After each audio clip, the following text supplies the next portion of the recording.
এবার আরেকটা হাদিস বলি, এটা বলার আগে একটু বাংলা বলি। আমরা অনেকে বলি না, হুজুর আমার ঘরে খালি কষ্ট লেগেই থাকে, এরকম বলা ঠিক না।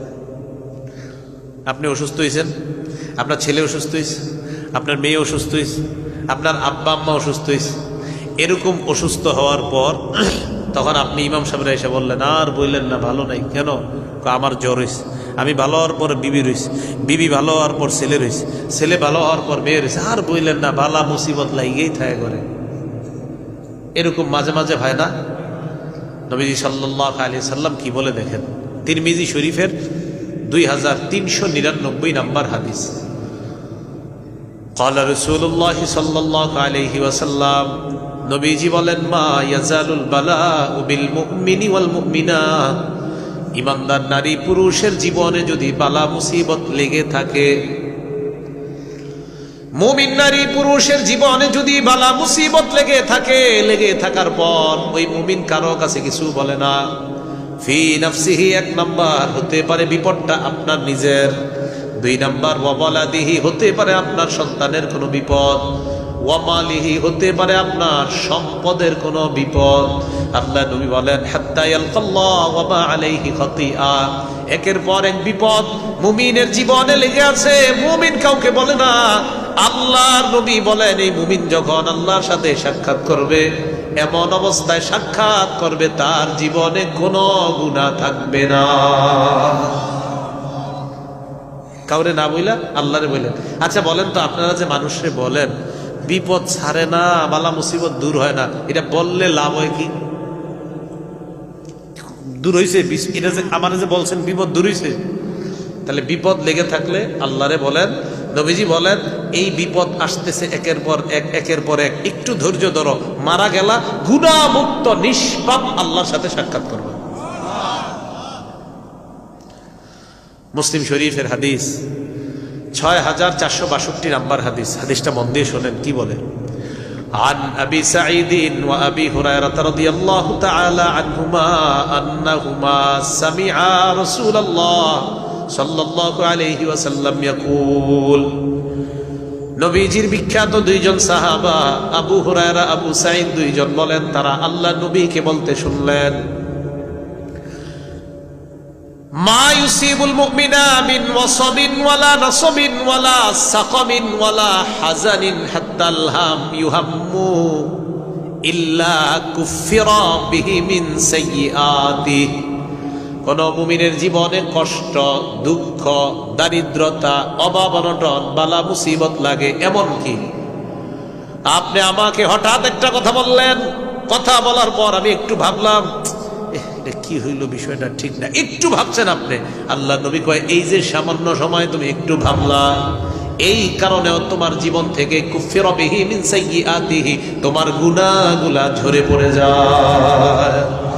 মুমিন কোন বিপদে খালি ভাবতেছে, আমার জমিনটা এই ফসল করার কারণে এই গত বছর আমি এটাতে 10,000 টাকা লাভবান হইলাম, এবার আমার 9,500 হলো, তার মানে কি এবার সার ভালোভাবে দেই নাই, একটু কেন লাভটা কম হলো, একটু খালি আপনি ভাবছেন বিষয়টা নিয়ে। এই যে আপনি ভাবলেন, এটা তো আপনি কোনো গুনাহের কিছু ভাবেন নাই, খালি একটু টেনশন করছেন, পেরেশানিতে ছিলেন। নবী কয়, এই যে সামান্য একটু পেরেশানিতে ছিলা, এতেও মুমিনের গুনাহ মাফ হয়।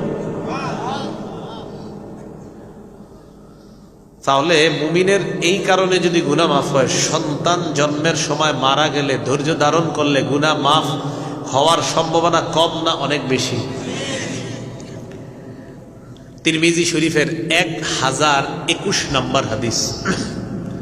আবু সিনান রহমতুল্লাহ আলাই বলেন, কি নাম ওনার? ছেলের নাম সিনান। ছেলের নাম কি? সিনান। কথাটা মন দিয়ে শোনেন কি বলে। উনি বলেন, দাফান্তু ইবনি সিনানান, আমি আমার ছেলে সিনানকে কবরে দাফন করলাম, মানে বাবা সন্তানকে কবরে দাফন করছে। এটা কবর, কবরে দাফন করার পর ও আবু তালহা আল খাউলানি জালিসুন আলা শাফিরিল কবরি, আবু তালহা আল খাউলানি রহমতুল্লাহি আলাই তিনি কবরের কিনারায় বসা ছিলেন। আমি আমার ছেলেকে কবরে দাফন করলাম, তিনি কবরের কিনারায় বসা। তাহলে দাফন করলো কে? বাবা ছেলেকে, আরেকজন আলেম কবরের পাশে বসা।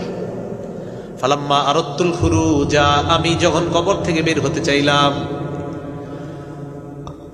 আখাযা ইয়াদি, আমার হাত ধরলেন আবু তালহা আল খাওলানি, আমার হাত ধরলেন। হাত ধরার পর আমাকে বললেন, আলা উবাশশিরুকা, আমি কি তোমাকে সুসংবাদ দিব না? জি, কি সুসংবাদ? আবু তালহা আল খাওলানি বলেন, আবু মুসা আশআরী রাদিয়াল্লাহু তাআলা আনহুর বর্ণনা, ক্বালা রাসূলুল্লাহ সাল্লাল্লাহু আলাইহি ওয়াসাল্লাম, নবীজি বলেন, ইদা মাতা ওয়ালাদুল আবদি, কোন বান্দার সন্তান যখন মারা যায়, ক্বালা আল্লাহু লিমালাইকাতিহি, আল্লাহ ফেরেশতাদেরকে বলে, ও ফেরেশতাদের দল, ক্বাবাতুম ওয়ালাদ আবদি, আমার বান্দার ছেলেটাকে তোমরা ছিনিয়ে নিয়ে এসেছো। 12ই আটিয়া অমুক গ্রামের অমুকের সন্তানকে তোমরা ছিনিয়ে এনেছো? ফায়াকুলুনা নাআম, ফেরেশতারা বলে, জি মাবুদ, ছিনিয়ে আনছি।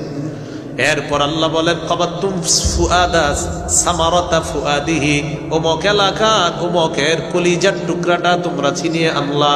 কয়, হ্যাঁ মাবুদ, অমুকের কলিজার টুকরা নিয়ে আসছে। নিচে কার হুকুমে? তাই আল্লাহ এগুলা কেন বলতেছে দেখেন তো। আল্লাহ বলে, আচ্ছা তোমরা যে 12ই আটিয়া অমুক গ্রামের অমুকের সন্তানকে নিয়ে আসলা, বাপ যে ছেলেরে মাটি দিল, মাদা কলা আব্দি, আমার বান্দার রিয়েকশনটা কি? আমার বান্দা যে তার সন্তানকে কবর দিল, এই আমার বান্দা কি বলে একটু বলো তো তোমরা। ফেরেশতাদেরকে আল্লাহ বলে। তো ফেরেশতারা বলে, আল্লাহ হামিদাকা, আপনার বান্দা আপনার প্রশংসা করছে। কার? কয়স্তারজাআক, আপনার বান্দা বলছে, ইন্না লিল্লাহি ওয়া ইন্না ইলাইহি রাজিউন, এটা পড়ছে। তাই নাকি? হ্যাঁ। ফেরেশতাদেরকে আল্লাহ বলে, ইবনু লাহু বাইতান ফিল জান্নাহ, ওই সন্তানের বাবা, যেই বাবা সন্তান হারিয়ে যাওয়ার পর আলহামদুলিল্লাহ পড়ছে, ইন্না লিল্লাহ পড়ছে, ওই বাবার জন্য জান্নাতের মধ্যে একটা ঘর তোমরা বানায় দাও। কবরে কে? বাপে না ছেলে? বাপ দুনিয়াতে এখন, আল্লাহ কই বাপের জন্য জান্নাতে ঘর বানাও। ওয়াসাম্মুহু বাইতুল হাম, এই ঘরের নাম রাখো বাইতুল হাম, প্রশংসার ঘর। কিসের ঘর? তাহলে যার সন্তান ছোটবেলায় মারা যায়, তাকে আল্লাহ জান্নাতে একটা ঘর দিয়ে দেয়, ওই ব্যক্তি দুনিয়াতে থাকতেই। বলেন তো ঘরটার নাম কি? বাইতুল হাম। বলেন তো ঘরটার নাম কি? বাইতুল হাম। মুসলিম শরীফের হাদিস। এই হাদিসের মধ্যে আসছে আবু হাসান রহমতুল্লাহ আলাইহির বর্ণনা, 6595 নম্বর হাদিসের বর্ণনা। আবু হাসান রহমতুল্লাহ আলাইহি তিনি বলেন, قلت لأبي هريرة رضي الله تعالى عنه, আমি আবু হুরায়রা রাদিয়াল্লাহু তাআলা আনহুকে বললাম, ইন্নাহু কদ মাতা লি ইবনান, আমার দুইজন সন্তান মারা গেছে। আবু হুরায়রা রাদিয়াল্লাহু তাআলা আনহুকে আমি বললাম, ফামা আনতা মুহাদ্দিসি আন রাসূলিল্লাহি সাল্লাল্লাহু আলাইহি ওয়াসাল্লাম, আমার দুইটা সন্তান মারা গেছে, আল্লাহ নবীর পক্ষ থেকে এমন কোন হাদিস আছে কিনা আমাকে আপনি শোনান। বিহাদিসিন তুতাইয়িবু বিহি আনফুসানা আন মাউতানা, এমন একটা হাদিস শোনান যে হাদিসের মাধ্যমে আমরা নিজেদেরকে সান্ত্বনা দিতে পারি। আবু হুরায়রা কয়, হ্যাঁ আছে এমন হাদিস। কয়, কোন হাদিস? আবু হুরায়রা রাদিয়াল্লাহু তাআলা আনহু বলেন, আমি আল্লাহ নবীকে বলতে শুনলাম, সিগারুহুম দাআমিসুল জান্নাহ, মুসলমানদের ছোট ছোট সন্তানগুলা শৈশবে মারা যাওয়ার পর তারা জান্নাতের প্রজাপতি হয়ে যায়। ছোট সন্তানরা জান্নাতের প্রজাপতি। অন্য বর্ণনায় উসফুরুম মিন আসাফিরিল জান্নাহ, তারা জান্নাতের চড়ুই পাখি হয়ে জান্নাতের মধ্যে উড়ে বেড়ায়, ঘুরে বেড়ায়। এই কথা বলার পর তাহলে আপনার কোনো সন্তান ছোট অবস্থায় যদি মারা যায়, এই সন্তান জান্নাতের প্রজাপতি হয়, জান্নাতের চড়ুই হয়।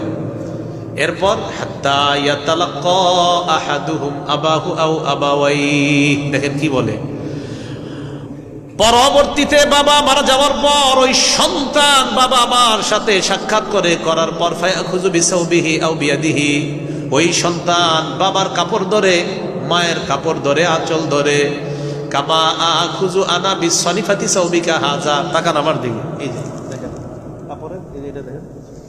আবু হুরায়রা বলেন, আমি তোমার কাপড়ের কোনাটা যেইভাবে ধরলাম সন্তান তার বাবা মার কাপড় এইভাবে ধরবে, ধরার পর